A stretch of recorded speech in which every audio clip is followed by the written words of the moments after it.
Hey guys, in today's video I'm going to tell you my number one regret I've had since starting the YouTube channel. I've been doing it for over 3 years now. I've recently hit a milestone over 90,000 subscribers, so thank you guys for being part of the Brotherhood, for subscribing, for supporting the channel by watching the videos.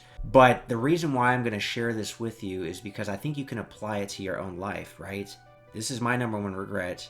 When it comes to the YouTube channel, don't let it be your number one regret in other parts of your life. So before I do that, comment below, try to guess what it is. Oh, by the way, check out this cool ring. While you think about what my number one regret is, comment below. I'm going to talk about this ring real quick. Kusanagi Misashage, which hopefully I pronounced that right. Sometimes I mispronounce stuff on the channel, and it's never out of disrespect or anything. Sometimes I just suck at pronouncing things. I remember reading comments before. One guy was like, oh, I'm unsubscribing from your channel because I mispronounced Muay Thai, which I think that's how you pronounce it. But anyway, this ring, serpentforgecom/Viking Samurai.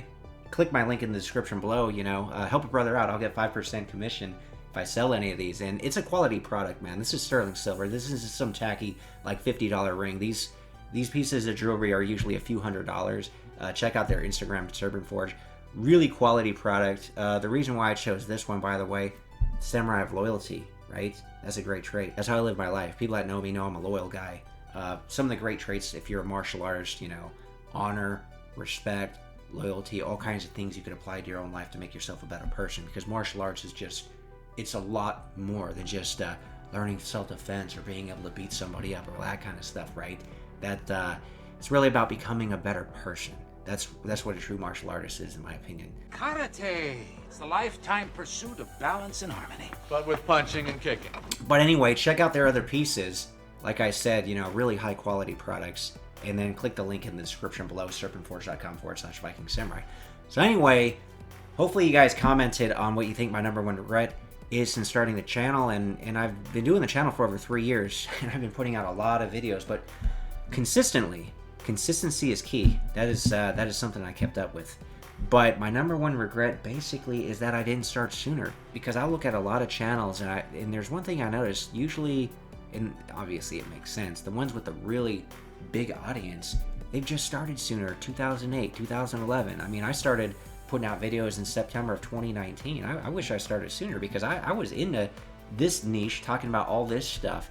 These 80s and 90s action and martial art movies, fitness, bodybuilding, martial arts, and all that kind of stuff. I was into that since like the mid-90s, So, yeah, I wish I started my channel a lot sooner because I know the audience would be a lot bigger by now, right? And we're getting close to that 100,000. I've been talking about that goal for such a long time, and that is definitely going to happen within the next few months. But that's really the beginning of things, I believe. It's like the equivalent of a black belt in martial arts. I always say that, look, that's the beginning, right? You learned a lot to get there, and you should be competent enough, but then you really got to start putting everything together yourself, right?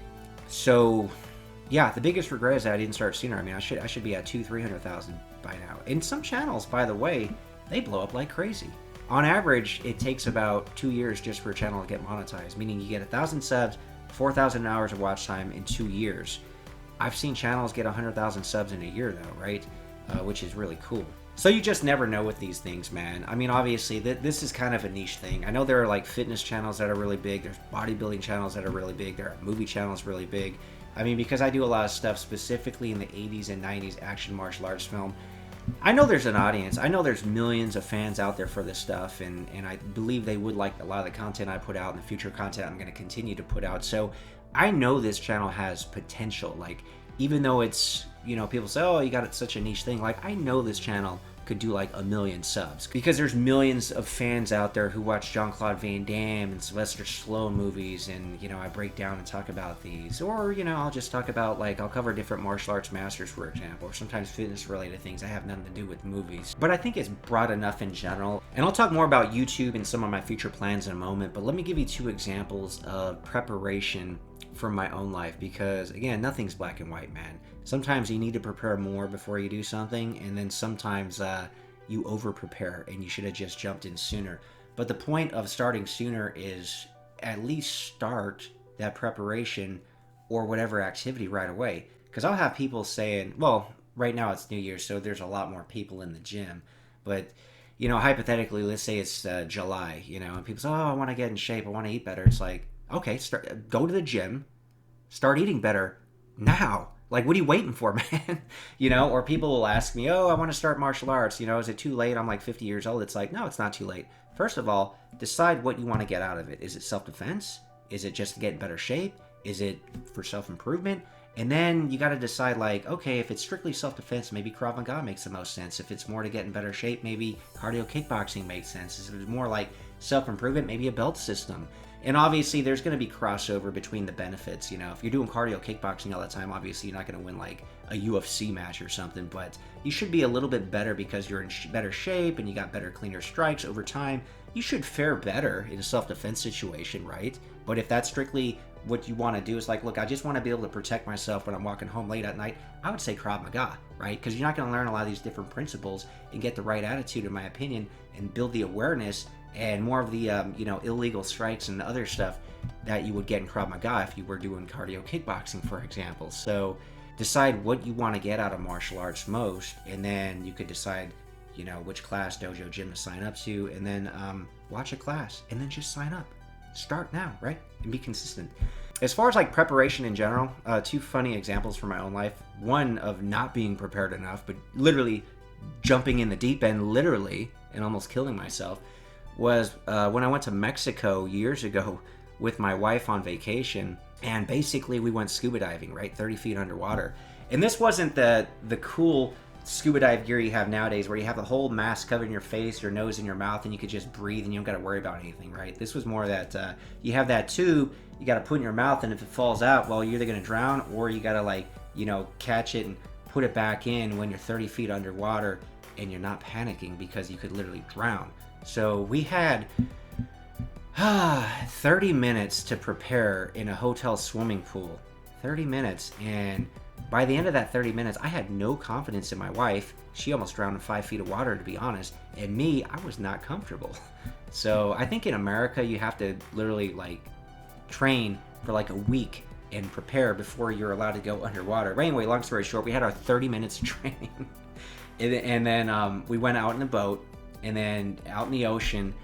And it was not a comfortable experience, right? Like you think, oh, scuba diving, I'm going to go underwater, I'm going to look at all these cool fish. It's like, I'm literally under there just, I don't want to wuss out, but I'm just like, I don't want to die down here. That was my thought, right?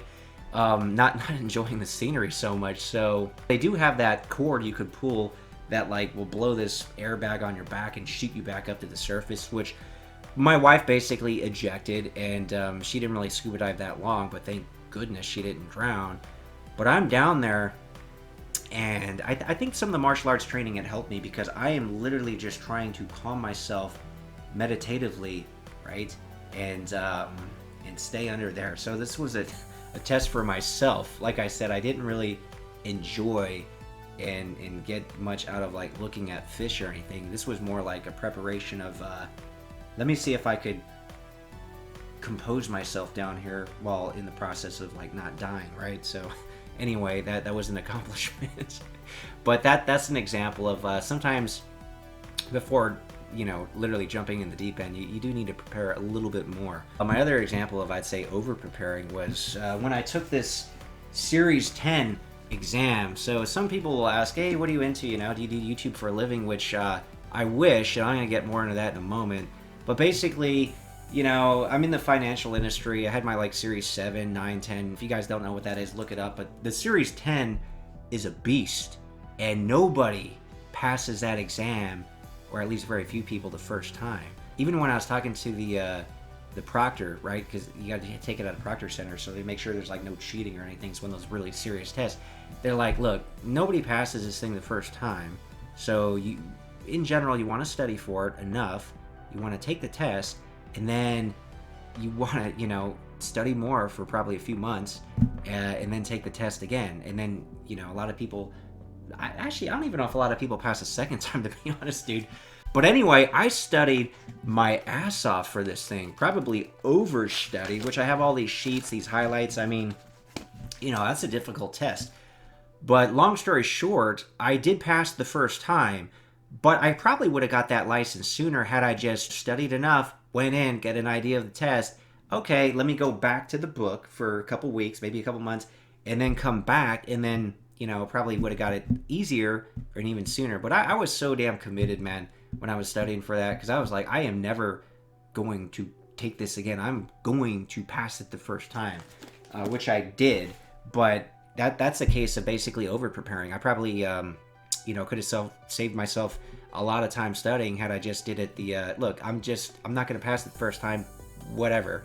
I'll fill out the test and then I'll come back and pass it. But anyway, as far as YouTube goes, my whole thing is like, I should have started sooner, right? When I see these bigger channels that have hundreds of thousands of subs or even a million, you know, these channels started like 2008, 2011. I started putting out videos in September of 2019. And this niche that I'm into, by the way, I could have put out videos a long time ago because I was talking about this stuff and into this stuff since the 90s. You know, the fitness, bodybuilding lifestyle, the martial arts lifestyle, action movies of the 80s and 90s, martial arts films of that era. It's like I was always talking about this and debating with people in college, even high school back in the day about these films. So I wish I started my YouTube channel earlier because probably I'd be making a living doing it.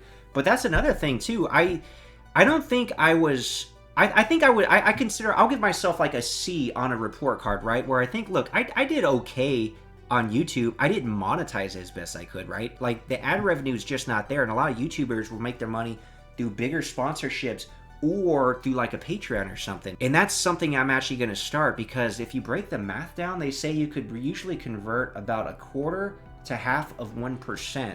So I think I built up the channel big enough where that could actually be quite beneficial. And like I said, something I want to do for the future is go on these different trips and train with these different martial artists and film it for the YouTube channel. I think that could help fund some of those trips. So of course I'm starting the Patreon though to provide extra value and benefit, right, to the viewers. So I got some really good ideas for exclusive content. But yeah, it's going to be mutually beneficial for me because I will make extra money, but that's only because I'm providing extra value and content and putting time. Like everybody, you know, trades their time for money. But the ad revenue is just not there, man. And that's another thing. If anyone wants to start a YouTube channel, because people will tell me, hey, I want to start a YouTube channel, which is great. Start now, because honestly, nobody's really going to watch your videos for probably the first year. It took me 9 months before I started getting any traction, but I was consistent. And the only reason why I kept it going is because I started the channel for the right reasons. I'm really into this stuff. I'm really passionate about it. I like talking about it. So even though nobody was watching any video for 9 months, I kept at it because this was like my creative outlet. I just enjoyed editing stuff and talking about it. So if anyone's going to start a YouTube channel, do it because you are really passionate and want to do it. And then if you do end up getting monetized, which on average takes 2 years to get your 1,000 subscribers and 4,000 hours of watch time, on average it takes 2 years, you know? So you're going to be discouraged if you're not really into the stuff you're talking about and all the time and energy put into it. And even breaking down the numbers, it literally takes about, from what I've noticed, 10,000 views to make $50. So I'll have videos that I might spend 10 hours on, and it's like, well, if I get 10,000 views, I'm making $5 an hour. I can make 3 times that at McDonald's, right? Every once in a while, I will get that video that breaks 100,000 views, and that one will make a little bit of money. But a lot of videos, I might make it about 3,000 views. That's like, what, $7 or something? It's ridiculous, man. You know, maybe $12. But, so, long story short, don't do it for the money. Do it because you actually are into whatever your channel is, and then maybe it could grow into something, because there are channels that, I mean, some guys make tens of thousands of dollars a month, which is ridiculous, right? And depending on the content you're doing, if you're doing more like financial related things, which I probably should have did because of my background, I'd probably make a lot more money, to be honest, because advertisers pay more for that content compared to, like, if you got a video game channel. A lot of those get a ton of views, but the views aren't as valuable to advertisers. With the stuff I talk about, I think it's kind of average. You know, the martial arts, the fitness, the movie stuff, that's kind of like average. It's not worth as much as financial content to advertisers, but I do believe it's worth more than video game related content. But anyway, for you guys that do want to start a channel, just start it right away and don't be discouraged, because all that, like, say 1 year or 2 years that you're producing content for very little views, that's when you could really start, like, honing stuff, and you're getting better at speaking in front of the camera, you're getting better at editing. So by the time you do find an audience, maybe it's 3 months, maybe it's 6 months, at least your content, the quality is there. So that's the benefit again, it's the journey. Enjoy it. So if you're starting martial arts for the first time, and let's say you're in a belt system, or even not a belt system, but basically the equivalent of a white belt, just enjoy the journey, man. You're going to get better over time if you're consistent. So consistency is always key with everything.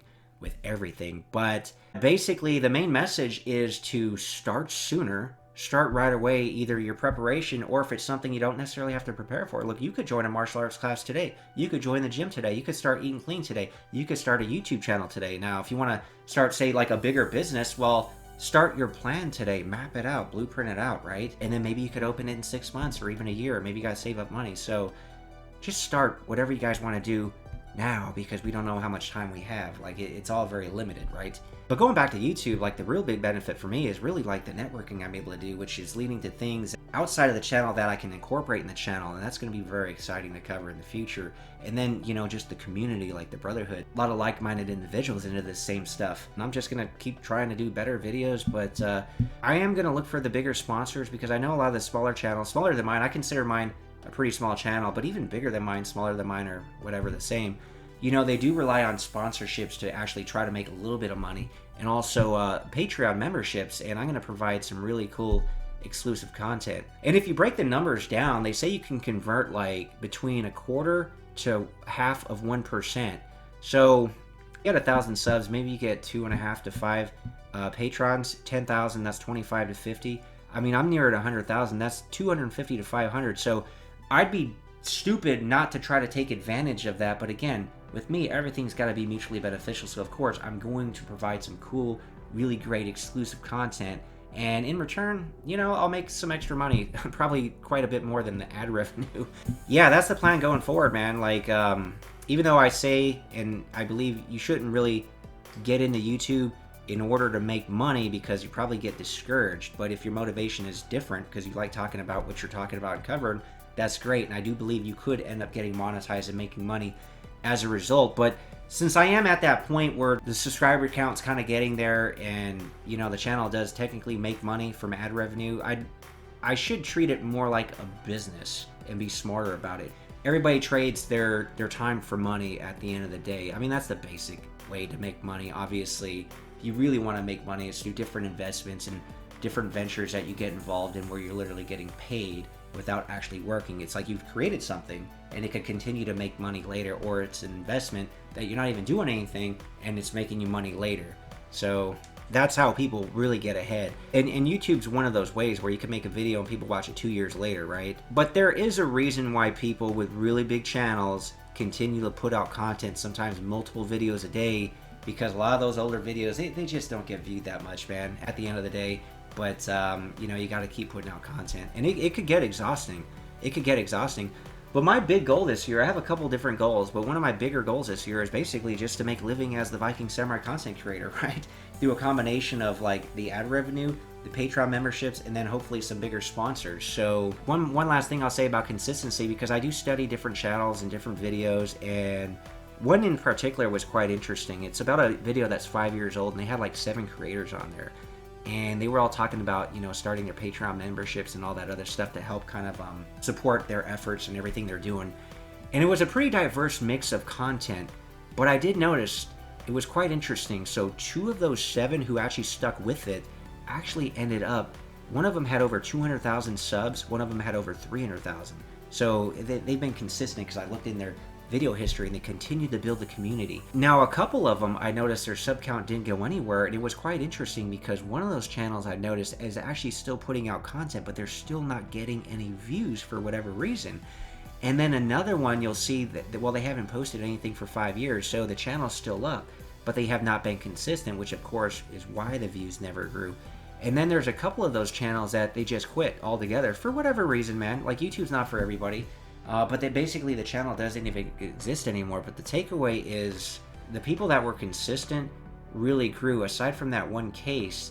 Now, in that specific thing, you got to look at the definition of insanity as far as like doing the same thing and expecting a different result. So maybe they should have pivoted their content or try to improve it some way, because there's no reason why the channel really can't grow over 5 years. So anyway, start sooner with what you guys are doing and be consistent. And then say a year from now, whether you started a YouTube channel, whether you opened a business, whether you wanted to get in the best shape of your life, whether you want to take martial arts, you will be very happy a year from now looking back and saying, oh, damn, I'm glad I started today. And the Viking Samurai guy maybe even reminded me that I should have started today. So anyway, man, there'll be nothing happier than one of you guys commenting in a video I put out a year from now. Say, hey, remember that video you put out a year ago where you said start something today? It's like, hey, I did this a year ago and now I'm at this level, and thank you for giving me that reminder. Look, this is stuff we all intuitively know, but sometimes we don't act on it. So maybe I'm just giving you guys a reminder to actually act on it with this video. And I'm giving myself a reminder and ideas of what I need to do to get to the level of I want to do. And I'll be releasing that Patreon in the future. I'm going to give you guys some really cool exclusive stuff, and it's going to be a tiered structure depending on what level of membership. So anyway, aside from that, thanks for the support over the years. You guys that subscribe, that watch the videos, that helps a ton. That's how we got up to 90,000 subs and really close to that 100,000.